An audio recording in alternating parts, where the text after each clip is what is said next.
Welcome to On the Brink Radio, broadcast number 198. This is Jeff Phillips Jefferson coming at you from Myunbanoon. That's the indigenous name for Magnetic Island, Queensland, where I've been for the past few days. Very wonderful, powerful place, but we're very lucky to have Elana Freeland with us today. She's an independent journalist and researcher and author of a really interesting book and another book upcoming. But Elana, thank you so much. We had to go through a bit of volleying and jockeying to make this happen, but thank you for your time and welcome to the show. Yeah, and I'm thrilled to be talking to people who are living tomorrow and not today. Well, isn't that the humanity drives by looking in its rearview mirror, don't they? Yeah. Well, so tell us a little bit about your background. Are you a scientist, or I think you mentioned that you're a ghostwriter? Yes. No, I'm not a scientist. I do have a biology background, but I never really did anything with it other than love it. And I was a Waldorf teacher for years, Rudolf Steiner schools. I started 4 schools in Washington State, where I live, and then I burned out after 16 years of lectures, workshops, conflict resolution, etc. Not enough teaching, and I quit in '91. And since then, I've been a ghost writer. I was a writer before, and you were right, I was a journalist. My great aunt was head of the journalism department at University of Missouri, where my father taught inorganic chemistry. So I have a real flair for journalism, but the problem was, when I got into it, the only newspapers I was really interested in working for were fringe papers, because they were the only ones doing investigative journalism by the time I hit it, and that would have been before my Waldorf career. I worked years ago at the Montreal Star. I lived in Montreal back in the 60s when a lot of draft dodgers were coming over the border. And so I worked at the Montreal Star, and I also DJ'd a bit for an all-night show on CBC Radio with interviewing the draft dodgers about Vietnam and all the things going on in America at that time. So it was very exciting. And I'm thrilled to be back in writing because it's my first love. I think I was 8 years old when my teacher accused me of plagiarism with a story I'd written. I was absolutely gobsmacked, as the British would say, and since then I've always had a relationship with writing and speaking, and now I ghostwrite and I write my own stuff. Yes. And as you know, I wrote the Chemtrails Harp and the Full Spectrum Dominance of Planet Earth. And that was merely because the publisher asked me, after I'd done some editing for him when I lived in England, if I thought I could write a book on chemtrails. And, destiny just sort of threw me into this ring, and I've been in it now for 5 years. And it's just, it's really taken me over because I see how important it is for the future. Absolutely, and not just how many other things it dovetails with. Oh, I know. And I actually just finished the sequel to Chemtrails Harp. It's called Under an Ionized Sky, From Chemtrails to Space Fence Lockdown. And the space fence is even more overwhelmed about what the U.S. military working for the elite globalists has in mind for the planet, not just the United States. So that will be out in January 2017. And 18. Third book I'm going to write, and I haven't begun it yet, is in my field, biology, which is on synthetic biology, about transhumanism and singularity, and and neuroscience, etc., that all ties in with the other two books, with the other military agendas for the planet. So I'm excited about that trilogy. Yes, that's very interesting. Well, for most of the people listening to this show are probably familiar with chemtrails and HARP because of the amount of energy and time that I spend talking about this kind of stuff. But tell us just in a nutshell what all this means. Well, actually, I'm friends with Rose on the contrail. Yes. I'm sure you're a member of that. Oh yeah, she's fantastic. And, I've put a lot of things up there, and she actually advertises my book for free there. Bless her heart. Okay, let's do a nutshell. That's very challenging. So chemtrails, chemical trails, have been around for 2 decades minimum, but under a program called Cloverleaf, Project Cloverleaf. And this is a military operation. It's classified, and only recently has it been made public in the sense of the alternate term geoengineering. Recently, I think in January, David Keith, Ken Caldera, all the usual suspects came out and said that the U.S. Congress was pushing for geoengineering. Gee, it was a shame. We're going to have to do this, but we really have no choice. So, we're going to start spraying particulates and in order to counter global warming, climate change, etc. So this is a big step, because what they're doing is they're normalizing what for 2 decades has been a conspiracy theory, and we've all of us who've been involved in that activist movement have now were maligned, marginalized, discredited, and for the truth, and now it's going to be normalized. And at the same time that happened, I'm still not quite over it. At the same time, the geoengineering was green lighted, as they said. A collection, let's see, what is it, 1896 collection of clouds, sort of a cloud almanac, is going to be revised with over a dozen new clouds. And these clouds that are going to be put into this revised almanac are they're all chemical clouds. Yes. So there's going to be a mix of the chemical clouds, the plasma clouds, and the natural clouds, which are true moisture particulate clouds. Yes. These other clouds are actually radio frequency created plasma clouds. Yes. And so it's like it's all being mixed up in a big barrage of disinformation. And it's the same thing in elementary and middle schools, high schools, college, undergrad courses, graduate courses. It's all mixed together because the agendas behind this are something that they really don't want scrutinized closely, so they're just mixing it up with everything else we know. Yes. That really irritates me, because I'm a big believer in knowledge is power. Absolutely. Scientia est potentia. Well, I think what you're describing is these kind of what you might call the psychological warfare dimension of this whole giant.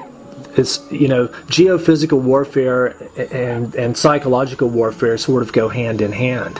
Very good. That's exactly what's going on. And the control of mass media and the orchestration of all this stuff, putting in the fake clouds that make people think that they've been there. Those clouds have been there for decades. Hey, I can tell you a really cool word you might want to know. The study of clouds is nephology. Nephrology. Okay. Nephology. So this is neo-nephology. Yeah. But there's so many people legions that are totally brainwashed by the blatant. It's been blatant to me all along for many different reasons. The whole global warming morphing into climate change thing, it's complete bullshit, but so many people just swallow it hook, line, and sinker. They'll think that all this, the geoengineering and blocking the sun, they'll think that that's good because we need to do it. Right, and it's impossible unless people have awakened to at least chemical trails, even if it's just the overwhelming jet traffic with JP8 fuel that are spewing chemicals straight out of the combustion chamber.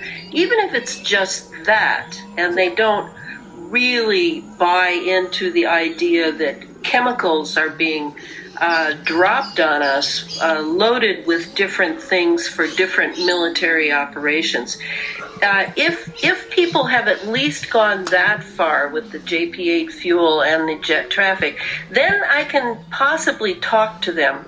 But I happen to live in a town that is so inimical to anything that would make it sound like there was some sort of powers, such as military-industrial complex, conspiring to basically kill us slowly. It's a slow kill. It's a slow burn.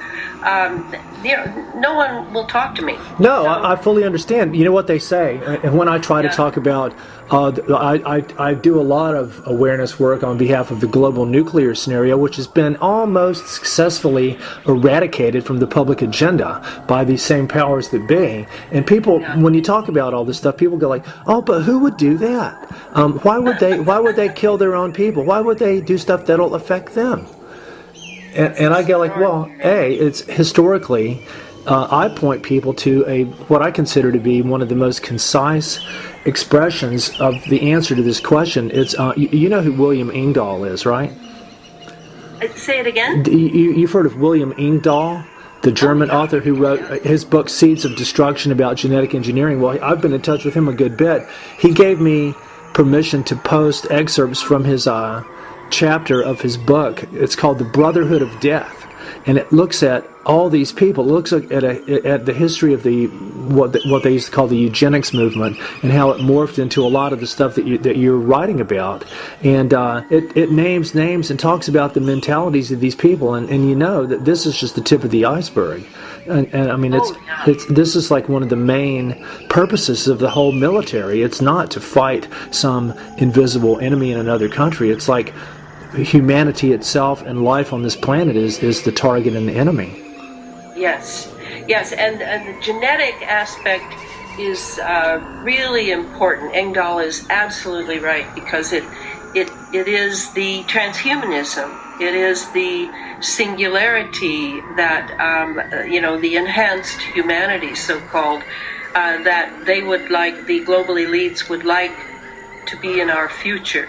And that really is, that's back to the nutshell.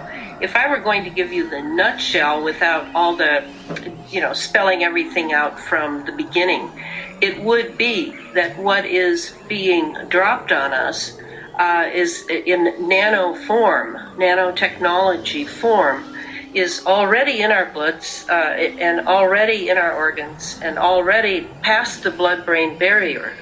And it is these nanobots that we have breathed in, such as Morgellons, but many more than Morgellons. This is how it's going to happen, how we're going to be converted, or at least most of us, into a hive mind that will then serve the global elite or New World Order. So this is really the key. It's terrible that we're breathing nanoparticles of heavy conductive metals. And it's terrible that we're breathing fungi. And, there are other things that are really bad for us. Mylar, polymer, on and on. But really, the thing that the synthetic biology book will spell out, it is the nanobots, the They have microprocessors in them. There are many, many sensors that we've breathed in because trillions have been released into the atmosphere. So this is the key. No consent, no discussion, no debate. We have now all been breathing these things in over the past 20 years, while while many, many experiments have gone on to control and dominate the weather. And that's what really concerns me as I look around and see how mind-controlled people are. Yes, television for sure has done its job, and our terrible education system. But now, the MK Ultra of the past can be done remotely through programming and tweaking little nanobots for various purposes in our bodies and brains. Yes, this is the biggest problem to me. Yes, Nick Begich pointed out in their book "Angels Don't Play This Harp," and that was, we owe so much to those guys for making having access to that classified information and getting that story out right when it was happening. They talk about how that any chemical reaction is essentially electrical at its foundation, and so any chemical reaction or substance can be imitated or mimicked using electronic vibrational frequencies and stuff. Right, because each one has its own signature, and the same as our emotions. All our emotions have their own individual signature. So that's exactly how they're going to do it. All they need to do is stack frequencies on pulses for a variety of purposes to do an entire population. I think it's already being done. Yes. Well, it was very interesting that. Do you know who Zbigniew Brzezinski is? Zbigniew Brzezinski? Oy, of course. He's one of the master. He's like number one. Exactly. He's he's like the sort of Jabba the Hutt overlord of all this stuff, and his mentor was Gordon J.F. MacDonald, but between the two of them, the stuff that they've written about, that describes exactly what we're seeing in the world now, geophysical warfare, and both of them, I guess Zbigniew, I call him Zbignerd. He Zbignerd Brzezinski, but he got his a lot of his ideas from Gordon, but they ultimately talk about the use of geophysical warfare, and they didn't, neither of them mentioned HARP per se, but because they were still on the drawing board, but through whatever technological means it would happen, they both foresaw a global sort of mind control use for these technological systems, and they talk about using very low-level pulsed frequencies broadcast down over entire hemispheres of the planet in order to debilitate their cognitive function. That's right. They use only ELFs. That's all they need. The lower the frequency, the better it works. This is just so, and people don't, I've told this story many times. Brzezinski was Obama's top national security advisor the whole time. That's right. And I think he's been advisor for 4 administrations, 2 Democrat and 2 Republican. Yes. Did you know that he actually founded the Trilateral Commission? Yes, I did. And so who knows what he's doing now? But okay, do you know who Admiral Thad Allen is? No. He is the Allen of Booz Allen and Hamilton. Have you heard of them? Oh yeah. They're one of the think tanks that sort of operates all this stuff, and he was actually one of the high level, I call them geoterrorism magnates. And when the Christchurch earthquake happened in February 2011, there was a conference going on there that very day called the U.S. New Zealand Global Partnership Forum, and attending was Admiral Thad Allen. In other words, who was there were the top disaster management people from the whole U.S. government. Richard Armitage, who was the official director of America's response to 9/11. Janet Napolitano was supposed to be there, but she had to cancel, the head of Homeland Security. Timothy Manning, the deputy director of FEMA, was there. The Admiral Thad Allen, who had been the event commander for both the BP Gulf disaster and Hurricane Katrina. All these people were there in Christchurch when that quake happened. So that's who they were. Well, I talk about Christchurch in this Chemtrails Heart book, but I didn't know that these were the people who were there. I can tell you a lot more than this. I was there. I mean, I was very close by when all this happened, and all this is from mainstream media. I started putting all this together. Also, there was a big oil company from Texas called Anadarko who was lurking around. They had been really involved in Rose and I sort of this is what got us together, really. But Anadarko apparently was involved in engineering this quake. But if you look at the board of directors of Anadarko at that time, there were several that had direct connections with HAARP, including, for example, one of the board of directors of Anadarko at that time was a woman named Paula Reynolds, who was also the chairman of BAE Systems, who had just been contracted to do the Phase 2 upgrade of HAARP. Yeah. All this kind of stuff. But then there was the big earthquake in Kaikoura back in November, on the very day when a U.S. warship was there for the first time in 30 years, and all these other boats from 20 different countries were going to have these naval war games in Auckland with the express purpose of countering non-traditional security threats. And on the very morning this was going to start is when that giant quake happened. So all the stuff, I mean, I'm throwing all this in there because, in addition to the weather control and modification, which to me is rampant, you just see it everywhere. I mean, you can just tell. Well, it all is now. Yes. There is no natural weather, to my knowledge. And I mean, I think but they've also got what they call tectonic warfare. The creation of earthquakes and stuff like that. But I wanted to bounce this off you. I think that all this stuff, all this geophysical warfare stuff, it's so complex and it runs off of very elaborate computer simulations of the atmosphere and the ocean currents and the magnetic fields and all that stuff. I think a lot of this stuff, it's totally automated. It's not even people doing it. It's actually computers running it all. What do you think about that? Right, they are. Of course, they're going to use AI because it's so vast. But they've spent at least the last 15 years tweaking all those different parts, and those are the parts that will be run through the space fence. The space fence is the big thing now. So now tell us about this. Is this that, I've read Lockheed's the main sort of corporation behind this idea, right?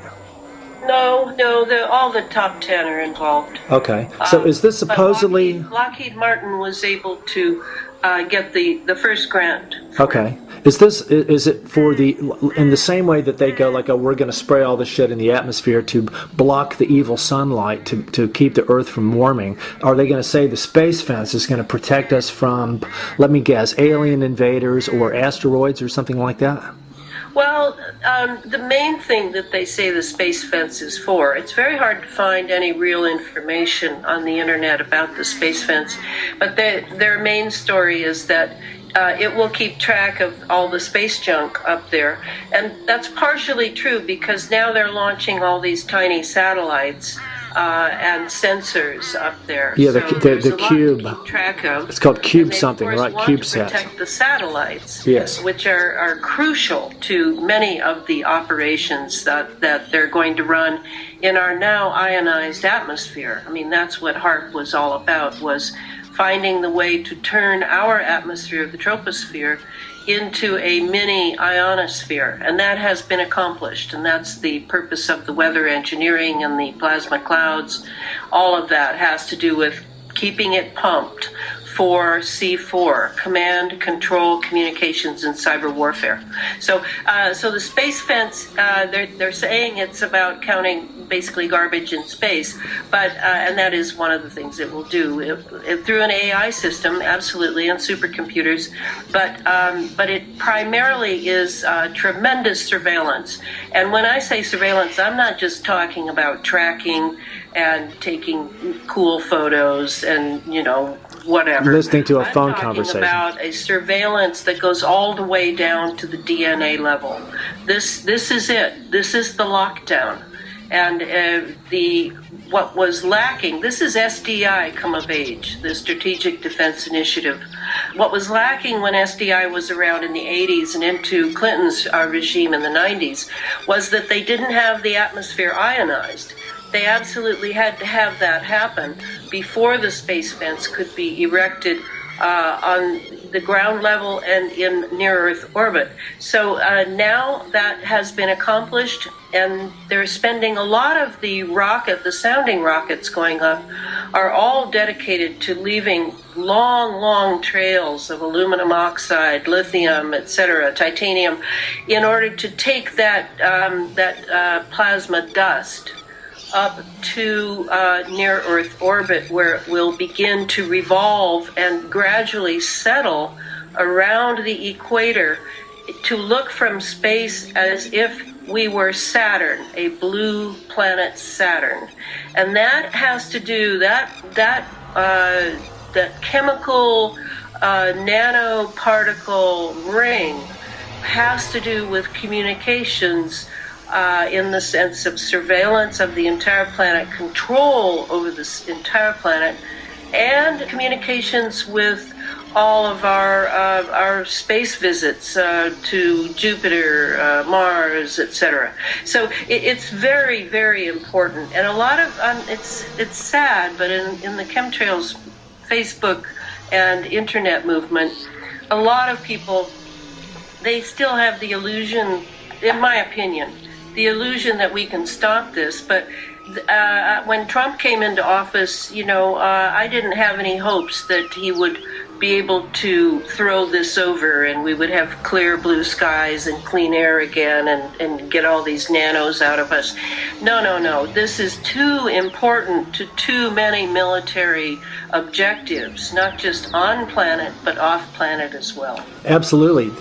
The way I look at it is my whole perspective has shifted in recent years to one of, I still think that for spiritual reasons, we have to do everything in our power to help every life form and do our best in every way, like you and I are and many other people are doing. But like you just said, we're not going to stop this. The juggernaut's got too much momentum.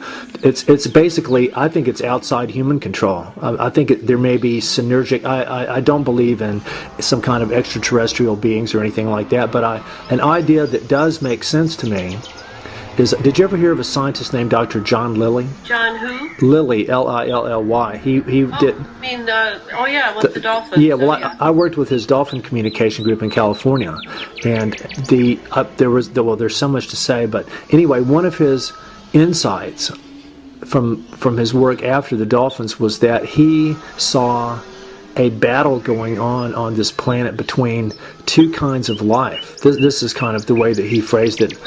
Water-based life, which is life as we know her, based on DNA, RNA, water, your basic elements and stuff. That's life. But he saw another form of, I guess to call it a life form isn't really right, but he called it the solid state intelligence, which was based on silicon rather than carbon, because silicon and carbon are in the same periodic family with similar properties. But this was electronic artificial intelligence based on silicon and computers and stuff like that.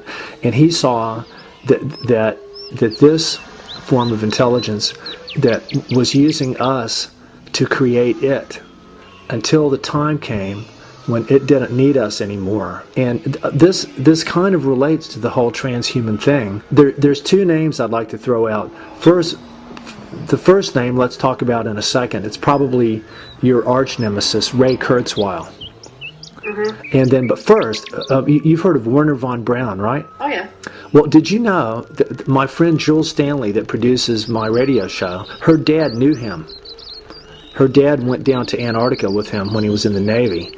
And Werner von Braun apparently said, even publicly, that he didn't think it was possible for any living being to pass through the Van Allen radiation belts. In other words, that we would never be able to go out of an Earth orbit.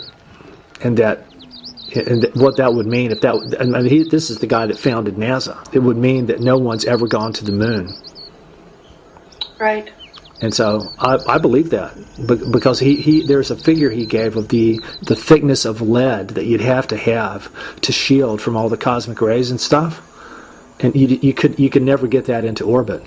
But tell us about Ray Kurzweil. That dude's obviously completely stark raving mad, because if he was only moderately insane, he would say, I hope to extend my lifespan indefinitely. But what he actually says is, I'm going to live forever.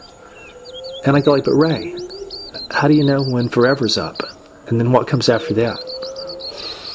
Well, I think of Kurzweil as being programmed, actually. For real? I don't take him very seriously. No, how could anybody? It's the people behind him that are of great concern to me. Yes. Particularly the occultists, who really are basically black magicians and know exactly what they're doing. Well, this is very. Ones I try to study. Yes, this is very interesting because Hitler's idea, as I understand it, the Third Reich, one of their main occult goals was to create what they called a master race. Do you see elements of that in the whole transhumanism thing? Right. I mean, I wrote another series. I didn't mention it, and I need to mention it. It's a fictional history series. It's actually it's probably my greatest work. Would be my guess. What's it called? And I haven't. It's called Sub Rosa America. And it is 4 to 5 books. I've whittled it down to 4 now, and they're self-published because they were, when I put them up, a work in progress. I didn't know quite what I was doing. It was an amazing experience over 20 years of just nonstop, never a moment of writer's blocks or anything. Couldn't write fast enough. Masses of notes. It's about America, the real sub rosa, the real hidden America, the deep state, what we call now, and I think of Peter Dale Scott's term, deep politics. And in those books, I go deeply into the occult aspects of American history, and of these guys like Werner von Braun, who was an SS Nazi. This is the important part to at least in some sort of historical work cover this occult. I've been a student of Rudolf Steiner's for 35 years or something like that, and so I really feel that's the important part, and yet because of how people are reared in this country, and maybe in yours as well, in the West in general, to believe that materialism is real and everything else is just an individual opinion. So it is hard for me to not see everything in a total picture.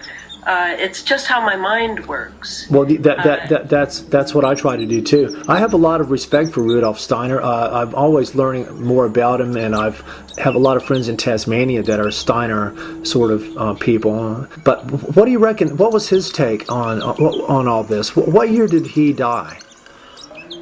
Well, I think when he's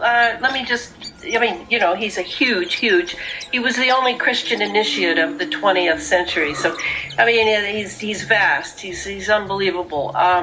But the thing that you were talking about with Ray Kurzweil and the machines taking over the solid state versus life forms, in a way, the necrophiles versus the biophiles, Yes.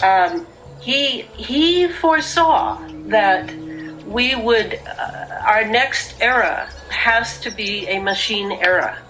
And his hope was, and obviously his hope is being dashed, as many of his hopes were, that we would develop morally and become so morally developed, rather like John Worrell Keeley in Philadelphia in the late 19th century, who was able to, just by his own moral character, control a machine that he made, or several machines he made, that could use a few ounces of water to run power for 5 or 6 blocks in Philadelphia.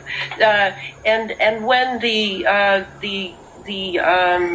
guys came in like Astor and J.P. Morgan, the big bucks guys that had already had Tesla wrapped around their finger for a while. When they came in, they couldn't steal his stuff because they had no moral character, and they were all, psychopaths. And so, whereas with Tesla, of course, they stole a lot of his work and his notes. Whereas with Keeley, the bottom line was that it was moral development that controlled the machines. And this is what was Steiner's great hope was, is that Ahriman, his word for this sort of AI type nervous system in the air and earth and in our bodies, and this terrible mesh, this terrible fibrous, that Ahriman would not take us over with his machines and his love of coldness, like the D-Wave computer has to be so sub-zero, it has to be even colder than outer space in order for that machine to function, that we would be able to develop fast enough, and the bad guys, and Steiner was very much on that, and he held the left-handed brotherhoods entirely responsible for all that is going on now, that they would not be able to overcome us with their machines and turn all of nature, and it's all happening so fast now, so fast, and that's an Ahrimanic quality, is you bring something way ahead of time. It's going to happen anyway. We're going to be sort of like The Matrix, the second or third film, but we'll be moral enough to do that. Well, sorry about that. That's not what's happening, is it? Absolutely not. Well, let me take another tack on all this. Are you familiar with the Hopi Native Americans? Oh, yeah. And the Hopi prophecy? Yes. Well, guess where I was in April of 1986? I was on this place called Big Mountain on Black Mesa, where the Hopi and Navajo reservations meet, and we were there as a support group for the elders to try to help them prevent being forcibly relocated by Peabody Coal so they could strip mine for uranium and coal there on their land. And this is when I first learned about the Hopi prophecy. I learned about the concept of Koyaanisqatsi, life out of balance, in the film. And we were up there, and I took a Geiger counter that I borrowed from UC Santa Cruz Physics Department. I was learning about the global nuclear scenario and all this stuff really for the first time. And like an F-111 fighter plane flew over at about 100 feet. That was just like so scary. And it was really powerful. We were out of media contact for a week. And when we came down to Flagstaff, I saw there was a newspaper in this machine that caught my eye because I'd never seen a headline that big. And when I got over to look at it, I went like, oh my God, it was the Chernobyl meltdown happened while we were up there at the place where they mined some of the uranium for the first atomic bomb, learning about the Hopi prophecy. And Thomas Banyakia, who was the chief elder of that time, talked to us, and he told us that the only way that Koyaanisqatsi is healed is through what they call the Day of Purification, which is when it's a time when Mother Earth and the Great Spirit take whatever steps are necessary to cleanse the earth of everything that's out of balance with life. And they said we're living in the fourth world, that this had happened 3 times before, and that this cosmology makes more sense to me than any other one that I've heard. And they've had this in their heritage for many, many, many thousands of years. But I think that all this stuff is so far beyond our control that, and it's so damaging to Mother Earth that, the day of purification is going to come, I think, very soon. And in what form it might take, I can't tell you. But it's going to take all this stuff out. Cosmology exactly, but I am very familiar. I have them in Sub Rosa America. All of that's in Sub Rosa because it's very important American history. Very important.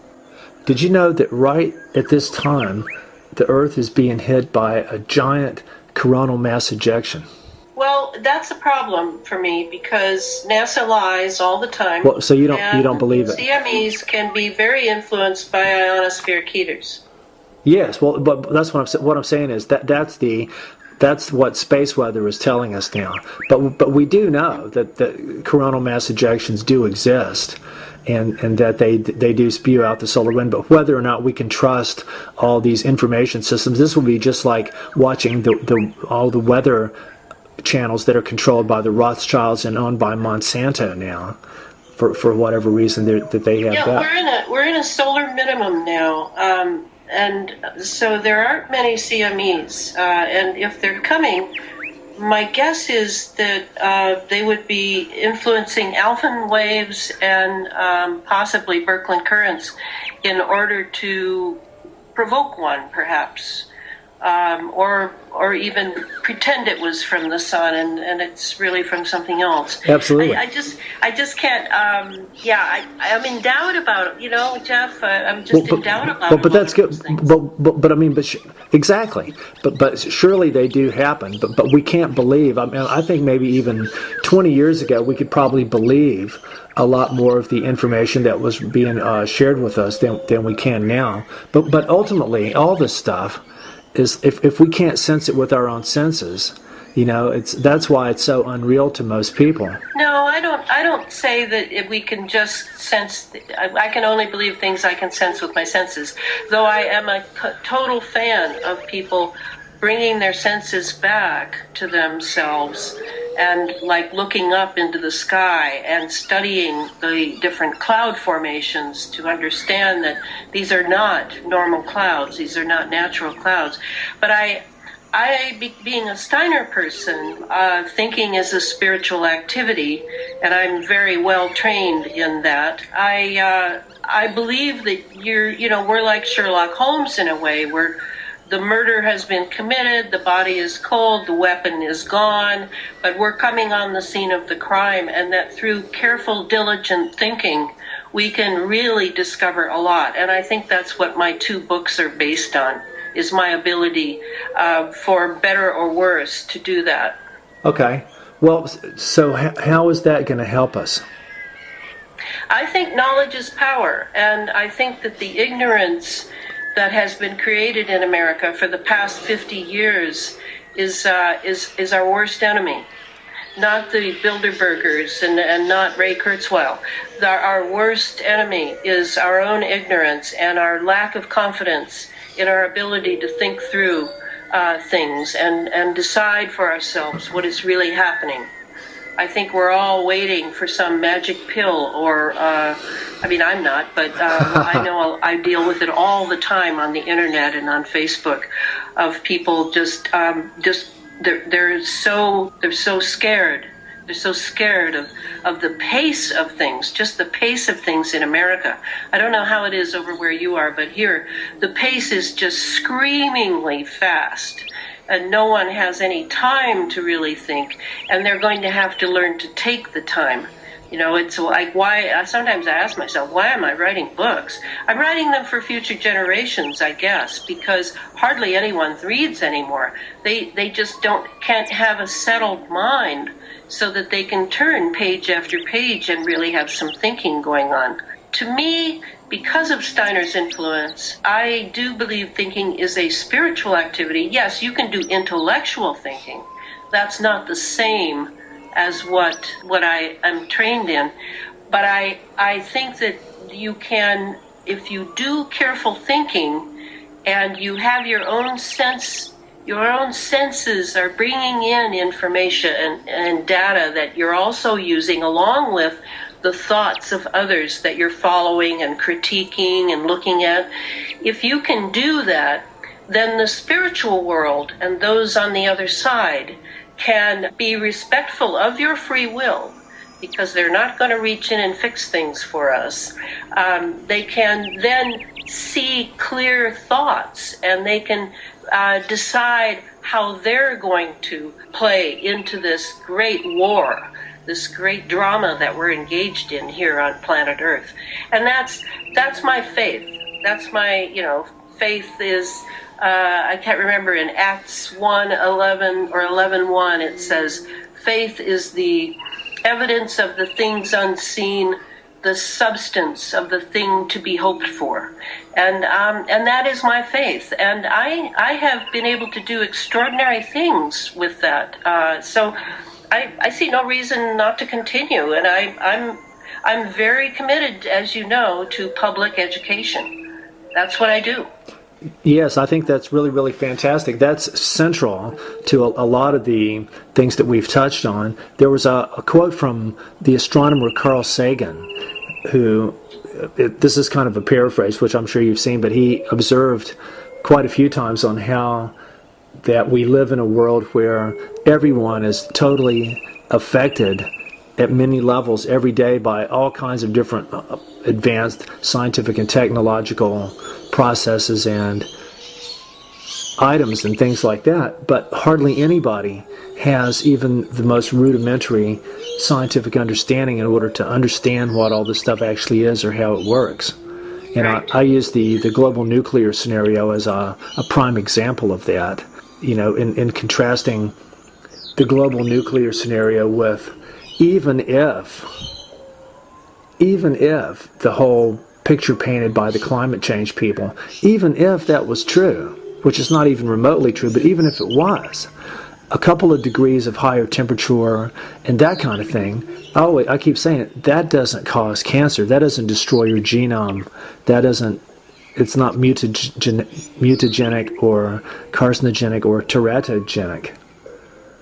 And so, but people just don't understand. I've met many people that go like, oh, climate change, that just dwarfs the nuclear scenario is nothing compared to the climate change. Well, the interesting thing, you've mentioned the nuclear several times, so I can tell you're very committed to it.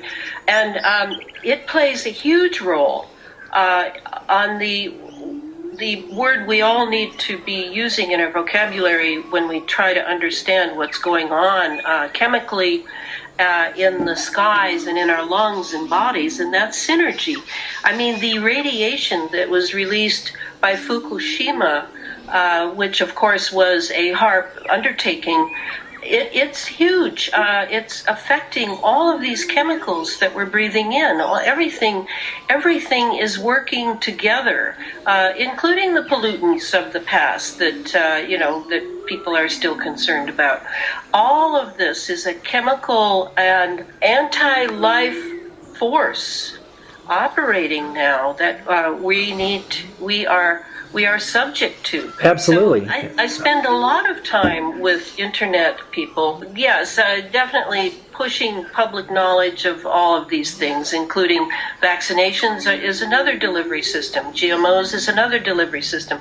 But also encouraging people to experiment with natural, low-tech remedies and to share their findings, because the low-tech is certainly a way that we can ameliorate a lot of this synergy that's going on in our bodies. And radiation plays a very large role in this. And of course, you know about the Wigner effect. I spend quite a bit of time in the Spacebook Fence book about the Wigner effect, which is, so devastating to people who, how many of these entrepreneurs are flying at 35,000 feet several times a week?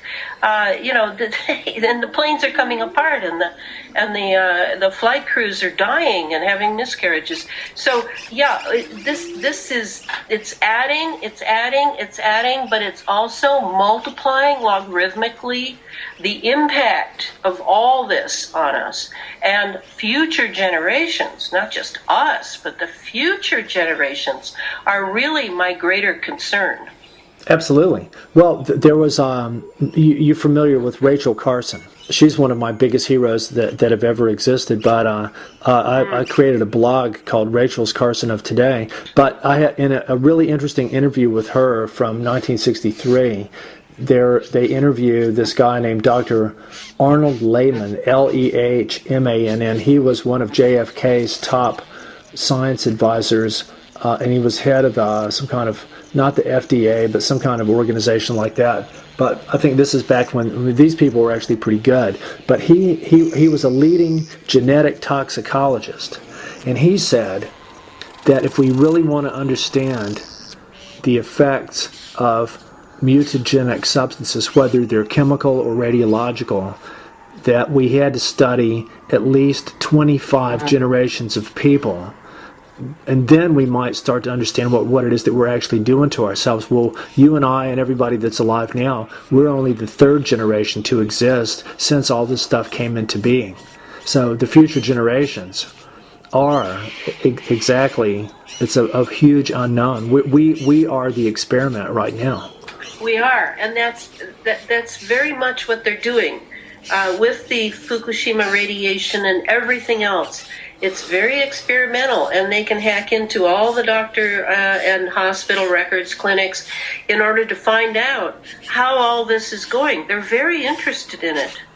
Clifford Carnicom at carnicominstitute.org, Clifford was a good friend of mine before I ever got into this, and I hold him responsible for pulling me into this. But he also, at his website in the early days, he would have, I think in 1 week, he'd have over 180 hits from all the alphabet soup agencies, DOD, CIA, NASA, NOAA, because they were all interested in what he could come up with on his own without the answer book. Without a giant 7-figure Pentagon grant and a think tank behind him. Exactly. Do you think that there's like a central sort of control center that where there's people that sort of know all this stuff, and they're trying to sort of monitor all this stuff, or they've got their computer simulations that are doing it? Well, I was just thinking about that because I now that the Space Fence book has been delayed in coming out a few months, I'm going back through it and sort of just doing some fine-tuning and editing and things. And there is one agency, and its acronym is the NGA, and it's something like the National Geospatial something agency. There's a word I'm missing. But the NGA is way more powerful than NASA, NOAA, possibly even the NSA. I mean, it's a real sleeper. Yes, I think I know. Just remember the acronym NGA. I think there's a fourth letter in there too. There is another word that I'm not getting. Yes. At. Well, look. Did you ever hear of? This relates to what we're talking about somehow. I was in Santa Fe, New Mexico, and this would have been the mid '90s, and I had a lot of friends that worked at Los Alamos, and I was invited to a talk by this guy named Murray Gale Weiss, something like that. But he wrote a book. He had written a book called The Jaguar and the Something. These people were talking about plan to have a unique identifying number or code for not just every person, but and not just every living being, but every object. I mean, it was actually insane when you think about it, but they were talking about that all this would feed into some kind of giant computer simulation it would be simulating physical reality of the Earth as a whole. Yeah, like a virtual reality. Yeah, and I don't know what the purpose would have been, but these were Los Alamos people. I think it makes sense. I think that's what they want. I think they're anti-nature. They would love it. They love it that the millions of acres of forests are dying in California after 5 years of drought. and masses of aluminum oxide falling and turning the soil into something that won't grow anything, because then they can bring their GMO trees in. They like it that the whales or the bees would completely become extinct, because then they could pull some of their DNA and make their own, or just make sort of nanobot type bees, as they're doing now. So I think these are anti-life people, and they want a simulated virtual reality to replace what is natural, because they are as gods on the earth, and they do not want God to have anything to do with the future of their cyborg human race. Well, you're speaking directly from the mouth of Dr. Claudia von Werloff, who I love very, very dearly, and you know Claudia too. She talks about the patriarchy, but it's really not just it's a mentality. Yes, it is. I call it a mental operating environment. And as a whole, ours is completely demented right now. Yeah. I went and saw a movie last week. For the first time I've seen a movie in a cinema in probably a decade. And guess what it was? It was King Kong Skull Island. Oh. But go see it, because it's actually really inspiring. It's set in 1973, and it's got Vietnam era, technology and music and stuff like that. But the part that's good is that King Kong is actually a guardian being who is good, and he's protecting the people on this remote island from these kind of flesh-eating, ghoulish kind of reptile things that come out of these caves. But he's actually a guardian being. You can't say that he wins, because they go away and leave him alone. But if you stay all the way through the movie and watch all the credits, then there's another little bit that's the actual end of the movie, and I like it when they do that. Yes, well, I'm glad. I was looking because I visited Industrial Light and Magic before, and I was looking for some of my friends' names in there, but at the end, it shows them they're at an intelligence debriefing where they're being told that none of that actually happened, and they show them this film of some other cave. They show some films of another island that has caves, and in it were cave drawings of other monsters that we've seen from movies, like Mothra, the giant moth, and Rodan. And maybe there was a Godzilla-like thing. And so the people that are writing the screenplay are tying together all this stuff. But then the very last words were, Kong isn't the only king. So there's going to be a sequel. But the big mega fauna are there, but they're actually guardians. And several times they go like, well, mankind's not the only species of life that matters on this planet. Of course it's Hollywood, and it's digital animation, and it's glorifying blowing stuff up, even though they were using flamethrowers and napalm and stuff like that. It's got all that typical Hollywood stuff, but for a Hollywood film, it actually had an uplifting message. So you didn't feel that it was pre-programming you for something? No. That's exactly what I didn't think was there. I was really impressed by whoever made this film. That there's something. That there may be a core group of people in the filmmaking industry that and see, you'll also like it because there's a little sequence at the very beginning of the movie where they sort of go through all these different technological developments of the 20th century, and it has little news clips and presidents talking, JFK and Eisenhower, blah blah blah, and they end up talking a lot about Landsat, this satellite that's what this whole movie, that's what made the movie possible. Landsat discovered this island. Does it take place in the future then? Is that what you're saying? No, it's set in 1973. Oh, okay. So it's back in time.